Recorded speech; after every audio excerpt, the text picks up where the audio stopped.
Russia-Ukraine war. In a sensational claim, the Russians have claimed that there has been an assassination attempt on their President Vladimir Putin. Ukraine and has accused Ukraine of using a drone attack to target the Kremlin. Ukraine has denied its role. Kremlin has warned of retaliation after the drone attack.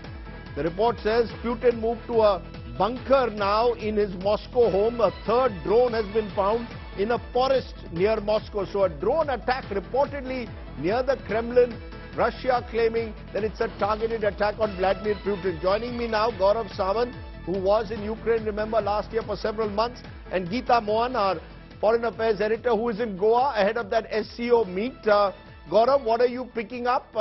Is this propaganda war, or was there a serious, is there something more serious to these accusations being made by the Russians?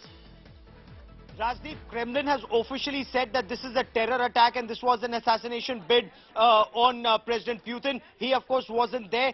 Russia has also said, and that's significant, that they reserve the right to respond at a place and time of their choosing. And this, Rajdeep, may well be, the escalation. Ukraine says this is the escalation, the excuse the Russians were looking for. Remember, the war has already escalated in some sectors. Very recently, there were more than 100 rockets and missiles that were fired. One of the biggest ammunition dumps of Ukraine, where a lot of Western equipment that had come in for the spring offensive, that's where that weapon system was stored, that was targeted. Now, in the past 6 months, Putin has actually targeted some very vital strategic assets and points, but so has Ukraine. There have been 3 major incidents, Rajdeep. One was the sinking of the flagship of the Black Sea Fleet. The second was bringing down that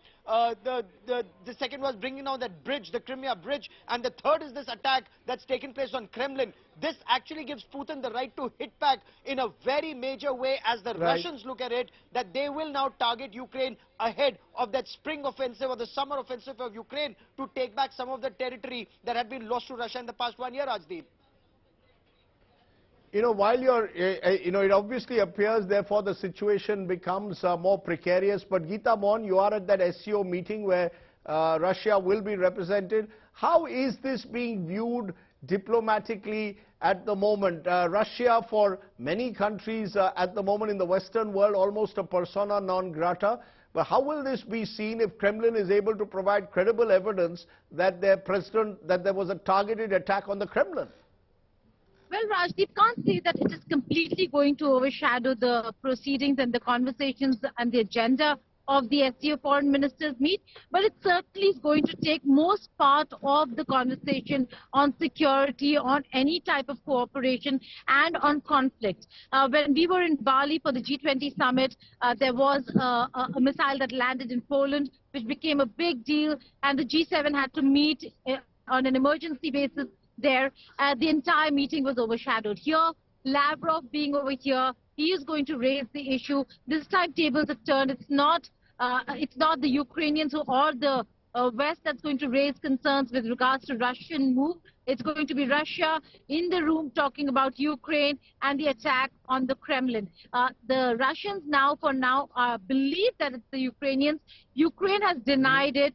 We'll have to wait for the findings, but this certainly is going to lead to an alarming situation at the Russia-Ukraine border, certainly. But over here at the SCO, where Lavrov will represent Russia, there certainly is going to be a lot of conversation on the war, the conflict, and how there is no forward movement unless and until the two sides come to the negotiating table, which certainly the Ukrainian side is not accepting of, given that Russia has usurped Ukrainian territory.